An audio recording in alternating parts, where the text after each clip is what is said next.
for life engineering, processes that combine science, wisdom, and spirituality to build a life of alignment. Joining Dr. Pat is your host, Gabriela Embon, bringing you bi-weekly wisdom nuggets, your step-by-step guidance to build a life of no regrets.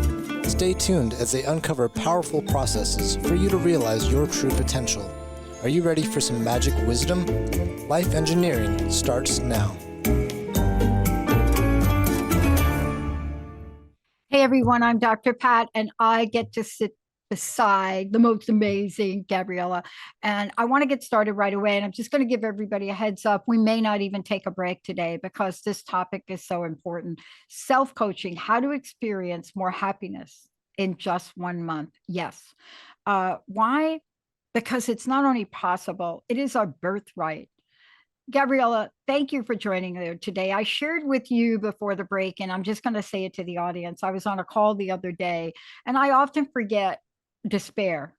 There are people that are really in tough situations, but it's been a long time since I heard somebody describe their home life as the place that happiness comes to die. And I just thought we have to be helping more people. No judgment, but we have to share. So today's show is you're going to help us get fired up and make whatever the situation in life is where happiness comes to live, right? That's right. That's right. Let me start right away. I'm going to start by sharing a story. I was working with the coaches from the Upscale and Grow Your Impact coaching program, mentorship program. And I asked them to describe their ideal vision of their business, the highest vision of their business.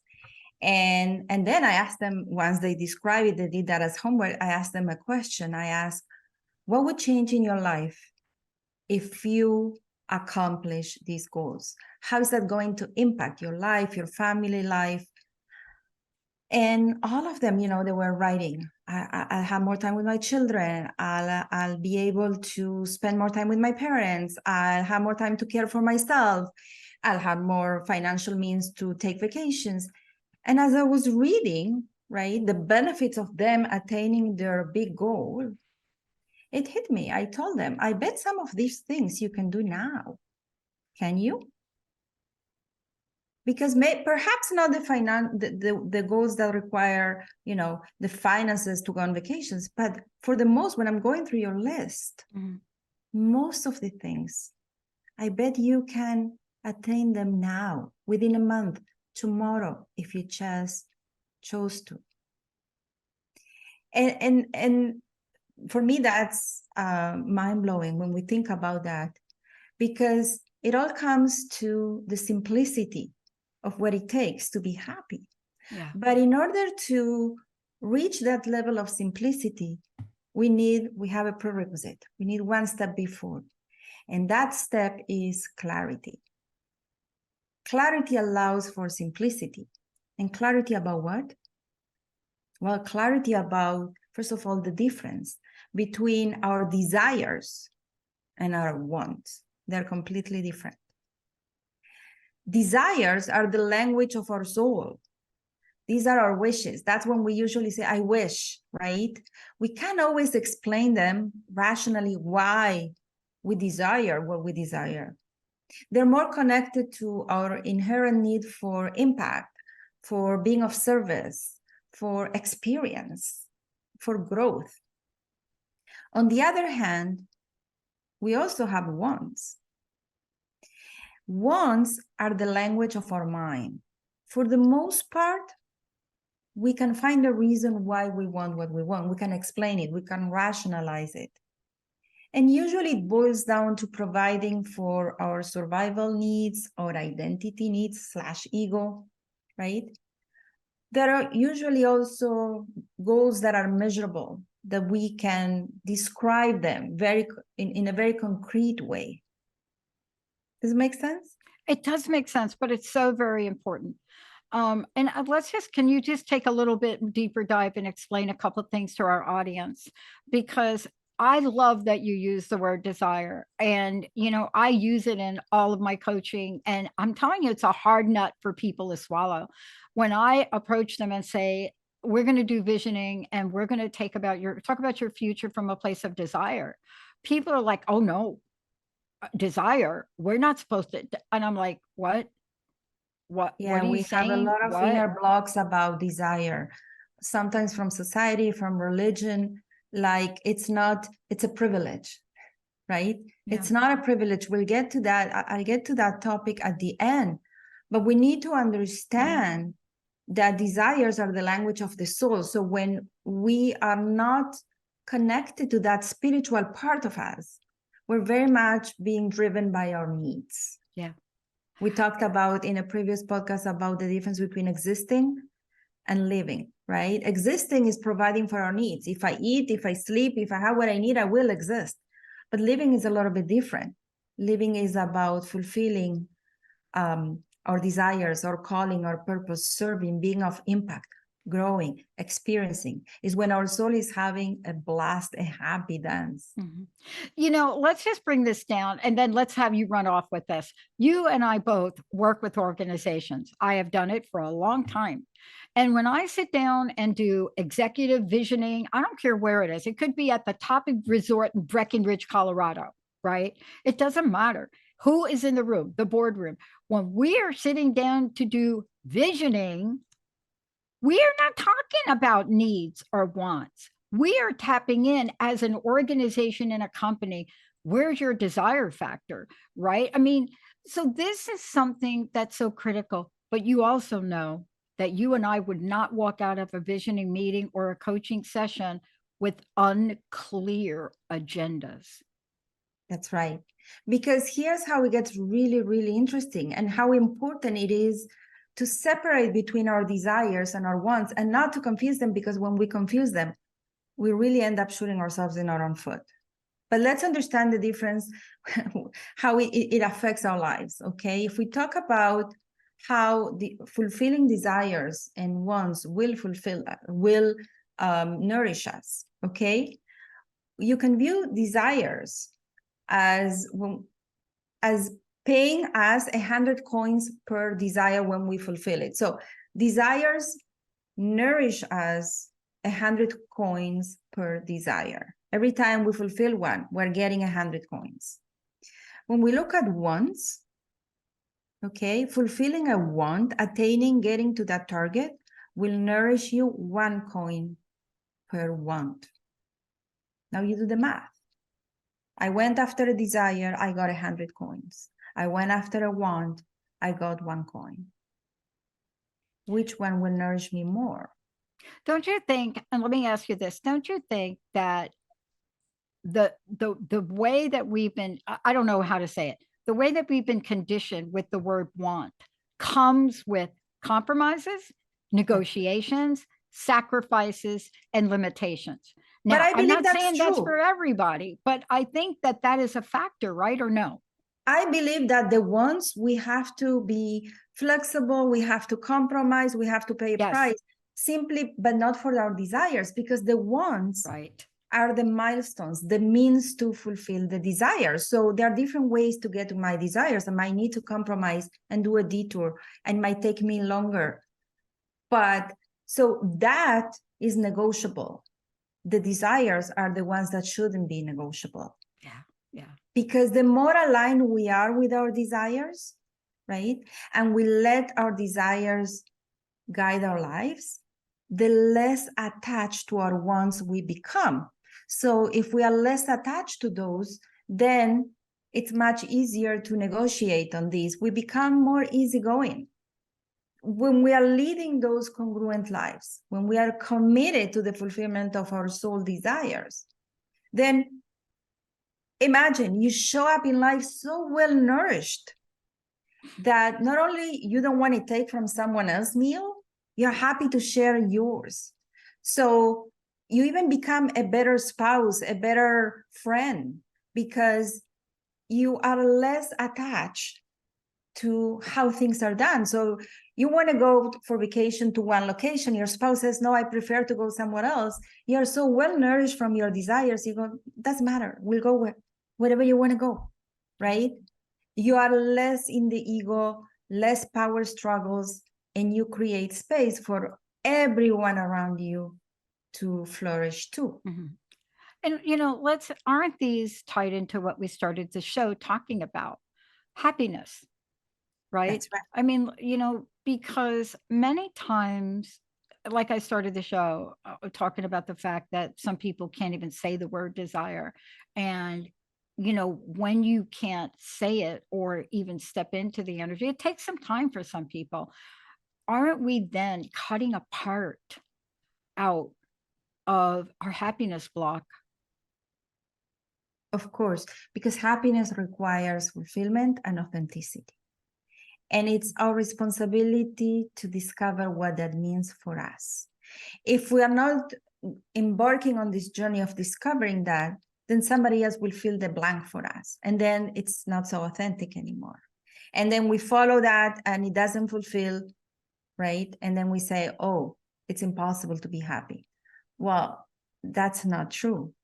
Happiness is a combination of authenticity and faith, living a life with faith.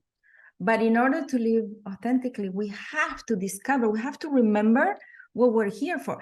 I can't wait because the next episode, okay, spoiler for the next episode about how to find our purpose, but it's all about finding, and I would like to share a simple process to help everybody discover their desires, because many times they get confused with our goals and our wants. So how do we discern, is this really a desire or is it a goal? How do we separate them? There's a simple process that we can delve into on our own self-coaching, right? To differentiate the two and make sure that we are truly going after the right goals. Because if we are after our wants disconnected from our desires, it's not going to work. Does it make sense? Yeah. Now, before we do that, because I am looking so forward to you to share this exercise, because so often we don't think there's a way to get there. But before we do, how do people find out about the Academy? How do they find out about you? How do they get in touch with you? Let's take a moment to let folks know. Yeah, we're talking about great things, but there's some action that folks can take. Yes, I want to talk to anybody who is questioning or wanting to discover if life coaching is the right path for them. So contact us at coachingacademy.com. We'll schedule an information call, and I'll get to hear from what you're looking for and share what we have to offer for you. Yeah. One of the things I'm really excited about, and you're going to share this now, is I think we've said enough for the people listening to the show to indicate to everybody out there, all of you out there, that there is a difference. And, this is one of these scenarios where you can have it all. So let me just say that. Having desires, having wants, you can have it all. But how do we help them get there? Tell us about what you've learned and what you teach, help people. First of all, I emphasize the process by telling a story that I heard in another podcast that and then I Googled this story. Everybody can Google it. It's mind-blowing. It's a story of the Mexican fisherman. I'll simplify it, but a fisherman was in a small village, was fishing, obviously, and a tourist approached and said, it's incredible how many fish you're able to fish in such short time.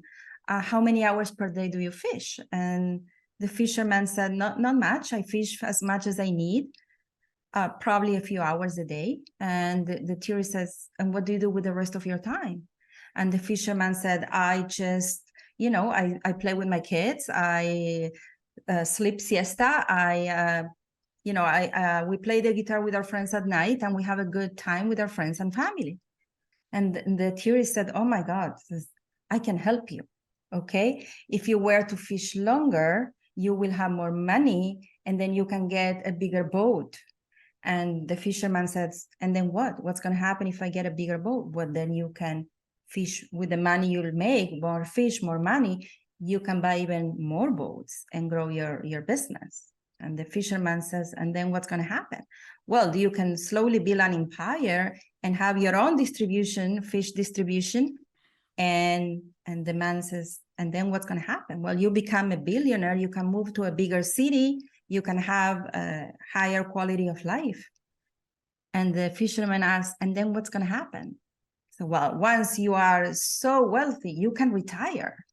And then you can live in a small village, fish for fun, sleep siesta, play with your children, and spend time with your family and friends. So the fisherman said, with all the respect, isn't that what I'm doing right now? So I know I reacted the same way when I heard this story. So this is the thing, right? We believe that in order to have the privilege to fulfill our desires, we first need to accomplish A, B, C, D, whatever it is that you believe, whether it's to become wealthy, to have a promotion, to build a business. But if you're clear about your desires, you probably can attain them right now, and not just go and build a business just to have what you can have right now. That's not a good reason enough to build a business. That's not an aligned want. And I find that this is, many times you will speak with people, I want to get a promotion. Why do you want to get a promotion? What's going to happen then? Well, then I'll make more money. And then what's going to happen if you make more money? Well, then I'll have more time to be with my children. Can't you start doing now? Perhaps you can coordinate with your work that you might leave twice a week, an hour earlier, and pick up your kids and spend more time with them. You don't need to run after a promotion just for that. If your desire is to spend more quality time with your family, you can do it as of tomorrow. Yeah. Yeah. I love that story. That is actually a wonderful story, because really what it's talking to is it's talking to a person that sees life in a certain way. And their view of life is money, more money, expansion, growth, business. The other person sees life the way they're living it today. Desires are being filled. One's coming from a place of fulfillment. The other one's coming from a place of you're not fulfilled. And you see, that's really so interesting when we talk about it. Every one of us knows. We know at any point in day how we're feeling on the inside about where we are in our lives. But we don't know this part that you're talking about. We don't know that sometimes when we're feeling a little unfulfilled, wow, it could be because I have a desire and I'm just not putting the right wants in place to fulfill it. See, we don't make that connection, right? That's right. I find that many times people run after the wrong ones. Now, let me go back to the same example. If I ask somebody why you want a promotion, and they tell you because I always dream to be a manager so I can create the impact that I want in this company and do things better and impact and serve my employees, then that's the right one because it's attached to a desire. But otherwise, why would you go all the way around to get to where you are when you can have that right now? And that's why it's so important talking about the process of separating our desires from our wants. It's so important to, when you have a goal, when you say this is what I want for the next year, to ask yourself, okay, once I accomplish that, right? What's going to happen then? So what? I want this so that I can ... And then continue. Okay, I want the promotion so I can have more money. Okay, continue. I want to have more money so that I can spend more time with my family. And then you go, maybe I can do that right now. So every time you explain to yourself why you want something so that I can ... And then you take the last answer and you go, okay, and I want this so that I can ... Or after I attain this, this is going to happen. You will distill from the want all the way to the true desire. And most likely, it's not about ditching your goal, but most likely you can accomplish your desire much faster, probably right away, within a few days of organizing your life a little bit different, and not wait until you get the promotion, you make the money, you build a business, to attain that. And that's what's going to create more happiness quite instantly. Basically, our desires, right, are not privileges. We tend to look at them as a privilege. We do. They're not a privilege that we get to pursue after we accomplish our goals. They're not. It's like people say, okay, you can have dessert after you finish your meal. No, you can have dessert now. You might want to still eat your meal later, but you can have dessert first if you want to, if that's your desire. What we're saying here is that if we prioritize our desires, we're going to be so well fed, so nourished. We're going to have so much more energy because we're in alignment. Then attaining our goals becomes easier because we have all this energy. Yeah. I mean, what I love about what you're saying is we have to deconstruct our thinking to reconstruct it. And I want to get back to something you said, because I don't know, I think it was my mom. I can't remember who. I think it was my mom, my second mom, who said would talk to us girls about desires in her own way. But one of the things we got from it was this was a birthright. You understand that having these, and she would talk about it differently. She would talk about, shoot for the stars, her own language in a Southern accent, shoot for the stars, go after what you want. So much of this, right? This is what she was saying. But she would talk about it as a birthright. She would talk about, we have the innate ability to fulfill whatever those desires are. And I think that's what we're saying. And we don't need to wait. But this really needs to shift if people want to even touch the perimeter of happiness.